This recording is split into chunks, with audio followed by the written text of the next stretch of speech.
중국이라는 나라를 보면 굉장히 넓죠. 오지가 많습니다. 시골이라고 하면 우리나라의 시골과는 비교할 수 없죠. 정말 오지예요. 근데 중국 만만치 않은 나라가 있죠. 이미 인구의 수가 중국을 넘어섰다고 합니다. 어떤 나라죠? 인도가 그렇잖아요. 인도에도 오지들이 많아요. 1960년에 인도에 한 시골 마을이 있었습니다. 여기에 사이가 좋은 부부가 있었어요. 남편은 남의 밭을 빌려서 농사를 짓습니다. 그렇게 하루하루 먹고 사는 사람들, 그러나 너무 행복했죠. 왜냐하면 서로가 너무 사랑했기 때문에. 아내를 보면서 힘을 내서 일을 합니다. 그런데 어느 날 아내가 산에서 굴러 떨어지게 돼요. 다칩니다. 늦게 발견이 됐어요. 아내를 발견한 이 남자는 아내를 둘러엎고 병원을 향해서 뛰기 시작을 합니다. 그런데 그 마을부터 병원까지는 55km였대요. 커다란 산이 가로막고 있어서 병원이 있는 도시까지만 해도 30몇 킬로였고 그 도시 입구부터 병원까지 또 거리가 있었기 때문에 아내를 둘러엎고 뛰어보지만 결국 병원에 도착하지 못한 채 아내는 숨을 거두고 말아요. 너무나 슬펐습니다. 좀 더 빨리 갈 수 있었으면. 그런데 어떻게 빨리 갈 수 있습니까? 55km를 업고 뛴다는데 술에 싣고 달린다고 할지라도 쉬운 게 아니죠. 왜냐하면 대부분의 길이 울퉁불퉁했기 때문에 결국에는 업고 뛰는 게 가장 좋은 방법이었지만 너무나 멀어서 결국은 병원에 도착하지 못한 채 아내를 잃고 말았어요. 너무나 슬퍼합니다. 그러더니 아내의 장례를 치른 다음 날부터 이 사람은 일하기 전에 그리고 일이 끝난 다음에 산으로 올라가는 거예요. 마을 사람들이 왜 저런가, 죽은 아내를 그리워하는가 하면서 따라가 봤더니 한 손에는 망치를, 한 손에는 정을 들고 산 꼭대기부터 파기 시작을 합니다. 사람들이 물었죠. 도대체 뭐 하는 거냐고. 길을 만들 겁니다. 이 산이 막고 있기 때문에 우리 마을에서 도시까지 나가는 곳이 너무나 멉니다. 그래서 아내를 잃었습니다. 저는 길을 내고야 말겠습니다. 라고 말해요. 말이 됩니까? 산을 깎아서 길을 만든다는 것이 1960년대 더군다나 정부에서 또는 공공기관에서 하는 것도 아니고 한 개인이 그렇게 한다니 기가 막히죠. 사람들은 며칠 하다 말지 알았어요. 그런데 비가 오나 눈이 오나 바람이 부나 하루도 쉬지 않고 22년 동안 그렇게 산을 판 결과 110m의 길이 뚫립니다. 폭은 9m였어요. 물론 한 10년 정도 지났을 때 조금씩 사람들이 도와주긴 했다고 합니다. 그러나 그냥 도와준 거죠. 안쓰러우니까. 그러다가 길이 열리는 것 같으니까 많은 사람들이 함께 도와주기도 했대요. 그래서 길을 만들었다는 거죠. 110m, 폭이 9m. 그 결과 도시까지의 거리가 9m 정도로 줄었대요. 30m가 9m 정도로 줄었다. 그래서 예전에는 거의 9시간을 쉬지 않고 가야 됐지만 이제는 2시간만 가면 대도시가 있었고 병원에 갈 수 있었다고 합니다. 어떤 일이 벌어졌을까요? 마을 사람들이 아프면 병원에 갈 수 있었다고 합니다. 그리고 마을 아이들이 이제는 학교에 다닐 수 있었대요. 옛날엔 너무 멀잖아요. 걸어서 9시간씩 학교 다닐 수 있어요? 그래서 마을 아이들은 학교에 다니지 못했는데 이제는 2시간만 걸어가면 되죠. 2시간도 짧은 거리는 아니지만 옛날에 2시간 정도 걸어서 학교 다니신 분도 있으시죠? 여기는 없으신가? 예전에 신학교에 선배 신학생 한 분이 자기는 옛날에 중학교 때 2시간을 걸어 다녔대요. 산골에 사는 감자 캐는 마을에 있다가 학교가 없어가지고 중학교까지 2시간 걸었다가 2시간 걸어왔다가 했다는 거죠. 아마 여러분 중에도 그런 분이 계실지 모르겠지만 2시간은 갔다 올 수 있는 거리죠. 그러나 9시간은 불가능한 거리지 않습니까? 아이들이 3, 3, 5 짝을 지어서 학교에 다닐 수 있었다고 합니다. 이 또한 큰 변화죠. 그리고 또 한 가지의 변화는 마을 사람들이 직장을 구하기 쉬웠다고 합니다. 예전에는 산속에서 농사를 짓지만 이것도 한계가 있죠. 근데 길이 뚫렸잖아요. 2시간만 걸어가면 도시에서 직장을 구할 수 있었다. 어떻게 됐을까요? 마을의 경기가 살아나기 시작을 합니다. 인도 정부에서는 이 사람에게 돈을 주려고 했어요. 정말 수고했다고. 그랬더니 이 사람은 그것을 받기를 거부합니다. 그리고 뭐라고 그랬냐면 이 길을 포장해 주십시오. 대도시까지 가는 길을 포장해 주시면 좋겠습니다 해서 포장을 했죠. 길이 뚫렸는데 포장이 됐어요. 어떤 변화가 있을까요? 왕래가 더 쉬워졌겠죠. 물자 조달도 빨라졌겠죠. 그래서 마을 사람들뿐만 아니라 전 국민이 그를 영웅으로 추앙했다고 합니다. 이것이 영화로도 만들어졌는데 마운틴맨이라는 영화가 1980몇 년도인가 인도에서 만들어졌습니다. 그 영화를 보면 아 이랬구나라는 생각이 드는데 어쨌든 중요한 건 길이 생김으로 인해서 모든 것들이 변화되었죠. 아내를 잃은 슬픔에 22년 동안 하루도 쉬지 않고 길을 만들었다. 대단하지 않습니까? 그 길이 만들어질 때 사람들은 그 누구도 믿지 않았어요. 하지만 길이 만들어졌을 때 사람들의 삶은 변화되었다는 거죠. 길이 만들어졌기 때문입니다. 길이라는 것은 정말 대단하죠. 우리나라에도 철도 그리고 고속도로 이것들이 생기고 난 다음에 많은 것들이 발전하기 시작을 했죠. 옛날에는 어땠어요? 옛날에는 여기에서 한양 갈 때도 걸어가거나 말 타고 가거나 그랬죠. 얼마나 힘들어요? 중간에 뭘 만나? 호랑이도 만나고 산적도 만나고 막 그랬죠. 그래서 과거 보러 가는 게 너무 힘들었다. 예전에 과거 보러 가는 선비들은 목숨을 걸어야 됐습니다. 돈을 가지고 가긴 가는데 중간에 호환을 당할지도 모르죠. 우리나라에도 호랑이가 많이 있었다고 하죠. 표범도 있었대요. 표범. 혹시 어릴 때 표범 보신 분 계십니까? 근데 이 호랑이하고 표범을 일제에서 거의 말살시키다시피 했다고 하죠. 그래서 대호인가? 그 영화를 보면 호랑이 나오죠. 호랑이. 보셨어요? 가끔 영화도 좀 보세요. 어쨌든지 간에. 그래서 그런 것들이 많이 사라지긴 했지만 옛날에는 그렇게 힘들었다고 하죠. 걷다가 병 들어서 죽을지도 몰라요. 근데 요즘에는 그런 걱정합니까? 나 서울 갔다 오는데 호랑이 만날지도 몰라. 이렇게 말하지 않죠. 왜? 길이 잘 돼 있고 길이 잘 돼 있으니까 뭐가 발전해요? 교통수단이 발전하는 거잖아요. 처음에 여러분들 그 차 나왔을 때 차가 처음 나왔을 때 사람들이 뭐라고 그러는지 아세요? 이게 말이 돼? 마차가 있는데 무슨 차야? 라고 했다고 합니다. 차는 만드는데 돈도 많이 들죠? 그리고 심지어는 마차보다 느리게 달려야 됐대요. 어느 나라에서는 제한을 뒀다고 합니다. 왜? 마차 업자들이 싫어하니까. 무슨 얘기인지 아시겠죠? 그 이게 발전하지 않을 줄 알았거든요. 근데 시대의 흐름은 아무도 막을 수 없습니다. 이거 굉장히 중요한 거죠. 왜? 뭐가 있기 때문에? 길이 있기 때문에 차량은 발전할 수밖에 없다는 거죠. 그 순간에는 막을 수 있지만 그렇지 않아요. 그래서 1차 혁명, 2차 혁명, 3차 혁명, 4차 혁명이 일어날 때 세상이 바뀐다고 하죠. 지금은 4차 혁명의 소용돌이 속에서 모든 것들이 바뀌어가지 않습니까? 4차 혁명이 뭔지 아세요? 집에 가서 연구해 보세요. 어쨌든 4차 혁명의 중점은 뭐냐면 하나가 되는 겁니다. 인공지능이라든지 무슨 자율주행이라든지 이런 것들이 하나가 되어서 인간의 삶이 이제는 바뀌는 거죠. 요즘도 그렇잖아요. 휴대폰 하나로 다 하죠.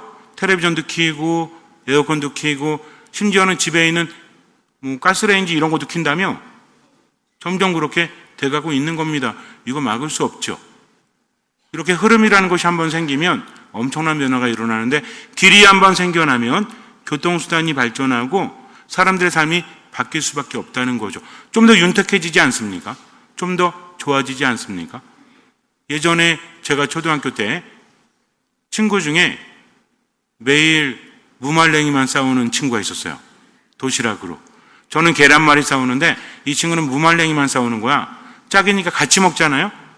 제가 계란말이 먹고 무말랭이 주고 제가 그랬죠. 야 너는 왜 맨날 무말랭이만 싸우니? 그랬더니 우리 집은 좀 가난해. 땅은 많은데 이 땅이 다 쓸모없는 거야. 맨날 그러더라고요. 그래서 국민학교 5학년 때인가 어느 날 지네 집에 가재요. 그래서 차를 타고 갔죠. 버스를 타고 가는데 울퉁불퉁하면서 막 이렇게 점프 막 하고 그러는 거예요. 차가 비포장도로라서. 그래서 갔습니다. 하룻밤 자는데 돌산이 많고 그냥 산속이야. 논도 별로 없어. 그래서 야, 이런데 어떻게 땅이 많으면 뭐하니? 라고 했는데 거기가 어디냐면 분당이에요. 분당. 지금 분당. 제가 연무초등학교, 연무국민학교 나왔는데 그때 뒷고개 지나가지고 이렇게 가는 거. 옛날에는 여러분들도 어디 시장 갔어요? 남문시장. 기억나세요? 수원역 이런 데 기억나시죠? 거기까지 갔다 오셨잖아. 거기 제 나와바리였어요.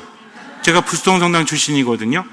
성내에 있는, 그래서 남문 맨날 나가고 막 그랬는데 친구네 집 갔다 오면서 야, 정말 오지가 이런 곳이구나. 그때 그 단어 잘 몰랐지만 그런 생각했는데 지금 어때요? 분당. 그 친구를 찾아야 돼. 계란말이 값을 받아야 돼. 근데 어디 있는지 잘 모르겠어. 뭐가 생겼기 때문이죠? 길이 생겼기 때문입니다. 이렇게 길은 중요하다는 거죠. 우리가 창조되었을 때 하느님 안에서 영원한 생명을 누리면서 풍족하게 살았죠. 아프지 않습니다. 고통스럽지 않습니다. 영원한 복락을 누렸다는 거죠. 왜? 하느님 안에서 죽지 않았기 때문에. 그런데 죄를 졌죠. 하느님과 더 이상 함께 살아가지 못합니다. 세상에 죽음이 들어왔어요. 인간은 고통 속에서 몸부림칩니다. 아무리 돈이 많으면 뭐예요? 아무리 성공하면 뭐예요? 뭐 앞에서 평등한데? 죽음 앞에서 평등한데. 인간이란 존재는 결국은 비참한 존재죠. 죽음으로 가기 때문입니다. 죽기 전에도 어때? 상실을 느끼잖아요. 세월이 흐르면서 나이가 들면서 많은 것들을 잃어가지 않습니까? 몸도 마음도. 우리가 사는 세상이라는 것은 그런 거죠. 왜? 길이 놓여있지 않기 때문입니다. 충전할 수 없기 때문이죠.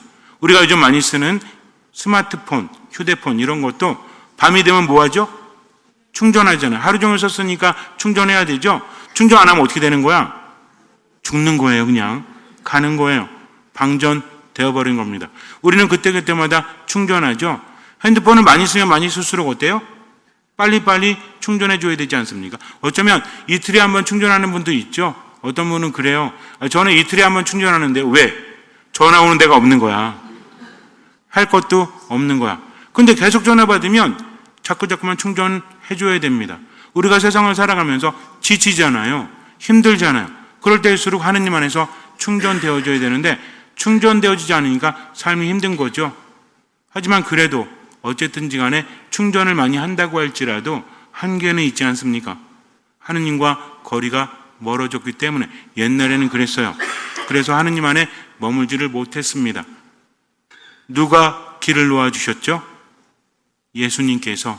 그분이 사람이 되셔서 끊어진 다리를, 끊어진 길을 놓아주십니다.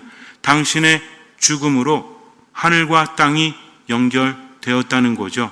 이제는 하느님 안에 머물고자 하면 어딜 가면 돼요? 길을 가야 한다는 거죠.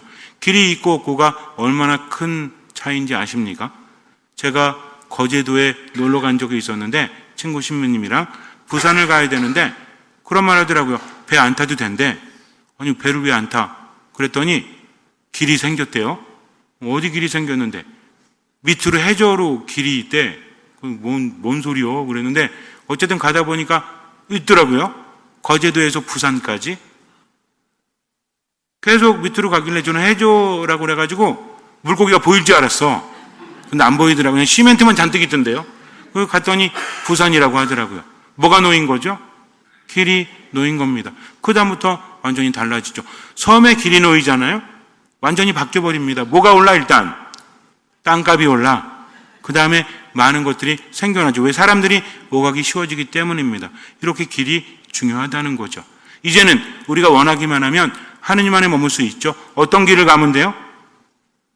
어떤 길을 가면 돼? 제가 농담 한마디 할게요. 길 도자를 써가지고 어떤 길? 농담하면 안 되겠구나. 우리가 보통 길 도자 쓰죠. 한자로. 어떤 길? 무슨 도? 어떤 길이 놓여졌어요? 무슨 도? 네 글자. 그리스도. 안 웃기나? 어쨌든 그리스도라는 길이 놓여지지 않았습니까? 그 길을 가면 되는 거예요. 그럼 그 길을 가는 게 뭐죠? 구원이란 건 이런 겁니다. 내가 길을 만들어 놨지 않니? 그러니 어떻게 해라? 이 길을 가라. 어떻게 가면 돼요? 그분을 따라가면 되는 겁니다. 말씀을 들으면 되는 겁니다. 어떻게? 나 자신을 내려놓고. 예수님 뭐라고 하세요? 자기 자신을 버리고 제 십자가를 지고 나를 따라야 한다. 그러면 어디로 갈 수 있죠? 아버지께로. 그리고 내 말을 지키면, 내 안에 머물면 나와 아버지가 그에게로 가서 그와 함께 살 것이다 라고 말씀하십니다. 즉 그리스도라는 길을 가는 것은 그분의 말씀을 듣고 그 말씀을 따르는 거죠. 이게 중요하다는 겁니다. 예수님께서는 승천하실 때 뭐라고 하셨죠? 예수님의 구원을 한번 머릿속으로 그려보세요. 예수님께 죽으셨죠? 부활하셨죠? 어디로 가세요? 승천하십니다. 이게 뭐예요? 하늘과 땅을 연결시키는 거죠.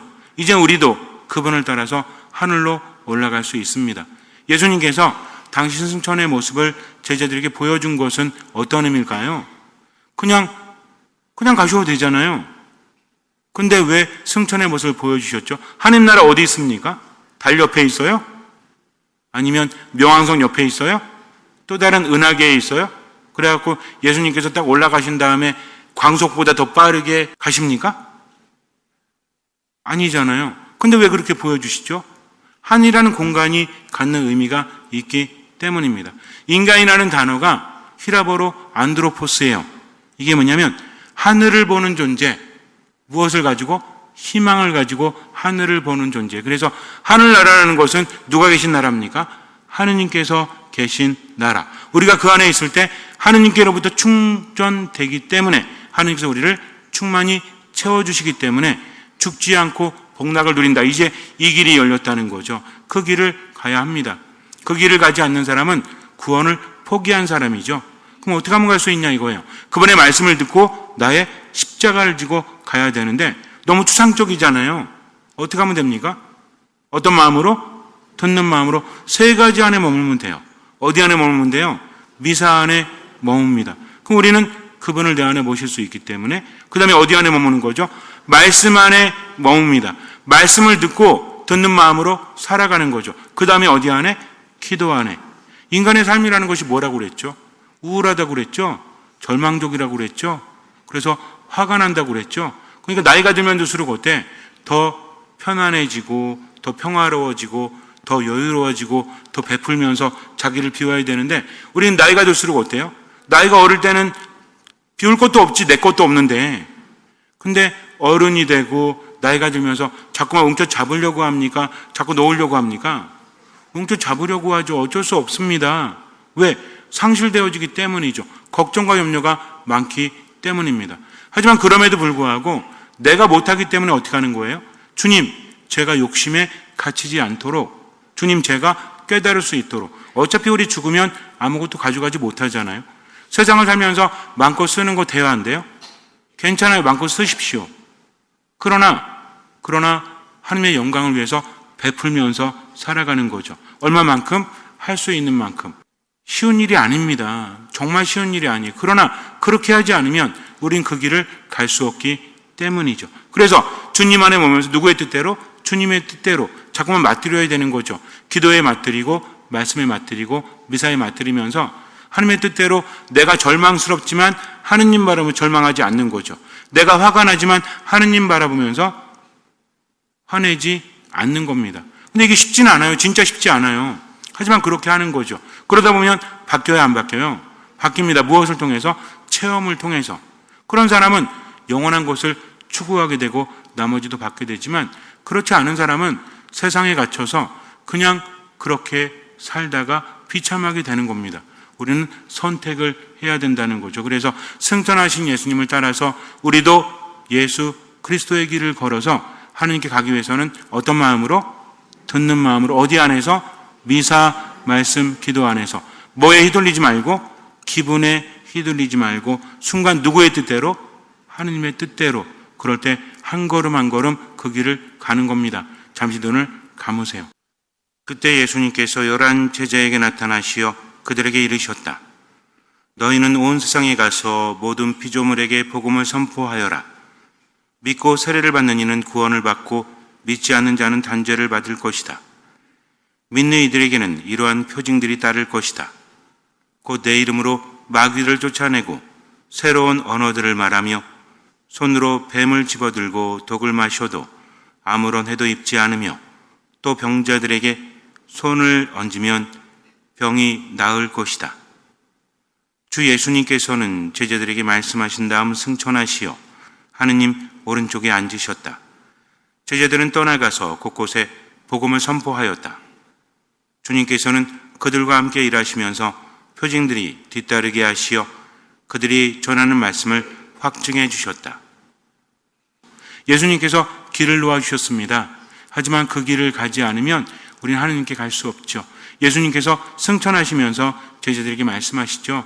내가 기적을 행했다. 그것은 내가 하느님임을 너에게 알리는 것이다. 그러나 이제 나는 떠난다. 하지만 걱정하지 마라. 이제는 너희가 기적을 행할 수 있으니 내가 길을 놓았기 때문이다. 기적은 하느님께로부터 나오죠. 이제는 하느님과 연결이 되었기 때문에 나를 통해서도 하느님의 기적이 일어날 수 있습니다. 예수님은 그것을 표징이라고 말하죠. 이렇게 말씀하십니다. 믿는 이들에게는 이러한 표징들이 따를 것이다. 곧 내 이름으로 마귀들을 쫓아내고 새로운 언어들을 말하며 손으로 뱀을 집어들고 독을 마셔도 아무런 해도 입지 않으며 또 병자들에게 손을 얹으면 병이 나을 것이다 라고 말씀하십니다. 그러면서 주님께서는 그들과 함께 일하시면서 표징들이 뒤따르게 하시어 그들이 전하는 말씀을 확증해 주셨다라고 우리에게 전해주고 있죠. 우리를 통해서 하나님의 기적이 일어납니다. 믿음을 갖는다면 그 믿음은 무엇입니까? 주님께 신뢰를 두는 거죠. 나를 나보다 더 잘 아시고 나를 나보다 더 사랑하시는 주님, 그분의 말씀을 따라서 미사 말씀 기도 안에 머물면서 그분의 뜻대로 최선을 다해서 실천하고 나머지는 맡기는 겁니다. 그렇게 단순하게 지금을 살아가십시오. 주님께서는 그 믿음을 보시고 우리 삶에 놀라운 기적을 일으켜 주실 것입니다. 아멘.